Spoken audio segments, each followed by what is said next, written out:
অধ্যক্ষর আয়োজিত মাটিরাঙ্গা পৌর ও সকল অঙ্গ সহযোগী সংগঠন আজকের এই মিছিলের আসল উদ্দেশ্য হচ্ছে ফ্যাসিস্ট হাসিনা ফাঁসি দাবিতে এবং ব্রিগেডিয়ার সাখাওয়াত হোসেনের অবসরের দাবিতে আমাদের আজকের এই বিক্ষোভ।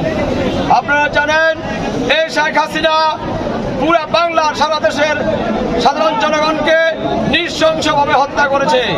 আজকে আমরা হাজারো জনগণ নিয়ে আমরা বলতে চাই এই শেখ হাসিনার সবাই আমরা ফাঁসি চাই। কি বলেন?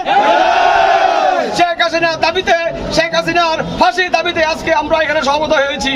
আগামী সকল আন্দোলন সংগ্রামে একটাই দাবি, শেখ হাসিনার ফাঁসি চাই, ফাঁসি চাই।